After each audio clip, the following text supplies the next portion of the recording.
Nilisimama pale kantini, nikimtazama yule mwanaume wa suti nyeusi.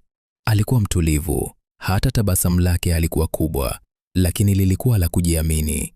Nilihisi kama yeye ndiye aliyekuwa anamiliki ile nafasi, hata kabla hajazungumza. Akanitazama kisha akasema kwa sauti ya chini, lakini yenye mamlaka, "Karibu ukae Paula."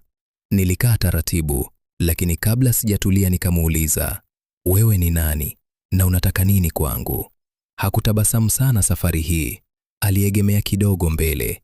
"Mimi ni Twaribu, CEO wa kampuni aliyokuwa anafanya kazi baba yako, na mimi ndiye niliyechukua jukumu la kuhakikisha unasoma bila shida yoyote." Nilimwangalia kwa makini. Sasa nilianza kuunganisha vitu: gari jeusi, ada kulipiwa, simu ya mama. "Kwa nini?" niliuliza polepole. Alinyamaza kwa sekunde chache, kana kwamba anachagua maneno. "Kwa sababu baba yako alikuwa mtu wa thamani sana kwangu na kwa kampuni yangu. Huu ni wajibu wangu." Nilishusha macho. Sauti ya baba ilirudi kichwani mwangu, "Mwanangu, soma.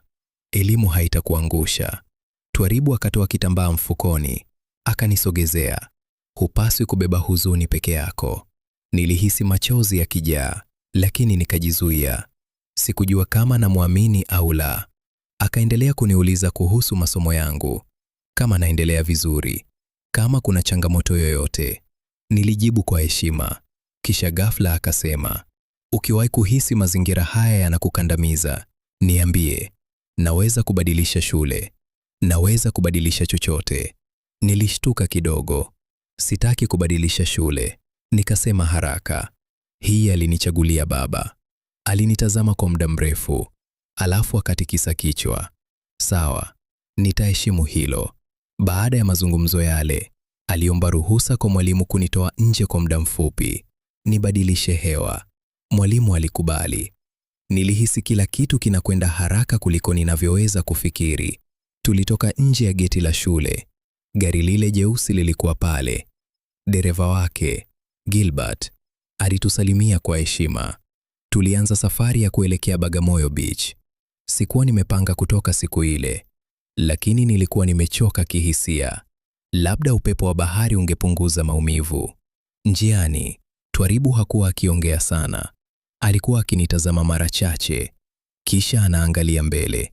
Nilihisi kama kuna kitu anataka kusema, lakini anajizuia. Tulipofika ufukweni, upepo wa bahari ulinigusa usoni. Kwa mara ya kwanza baada ya miezi mingi, nilivuta pumzi ndefu bila kulia. Tukakaa kwenye meza moja pembeni ya ufukwe. Mawimbi yalikuwa yanagonga taratibu. Twaribu aliinuka na kuondoka kwa dakika chache. Nilipobaki pale na dereva Gilbert, alinigeukia na kuniambia kwa sauti ya chini, "Unajua una bahati sana Paula." "Nina bahati gani?" Nikamuuliza. "Boss Twaribu ni mtu mkubwa sana. Ana makampuni mengi. Watu wengi wanahangaika hata kupata dakika moja ya kuonana naye. Lakini leo ameahirisha mikutano yote kwa ajili yako." Nilinyamaza. Nilihisi mchanganyiko wa hofu na shukrani. Je, hii ni huruma ya kweli au kuna kitu zaidi? Muda si mrefu, Twaribu alirudi. Alikuwa ameshika maua mazuri mekundu mkononi. Alikuja akasimama mbele yangu. "Haya ni kwa ajili yako." Nilishtuka. "Siku ya kwanza kukuona, ulikuwa kwenye maumivu makubwa. Leo nataka kukuona ukitabasamu hata kidogo." Nilipokea yale maua taratibu, lakini moyo wangu haukuwa umetulia, kwa sababu niligundua kitu kimoja. Hakuwahi kuniita binti wa rafiki yangu. Hakuwahi kuniita mtoto. Aliita jina langu tu, Paula. Tulipokuwa tunarudi, nilipata ujumbe kwenye simu yangu, namba isiyojulikana. Ujumbe mmoja tu, "Usimwamini haraka." Moyo wangu ulisimama kwa sekunde. Nikainua macho polepole kumtazama Twaribu, aliyekuwa amekaa mbele, kimya, akiangalia barabara. Nani ametuma ujumbe huo? Na alikuwa anamaanisha nini? Itaendelea.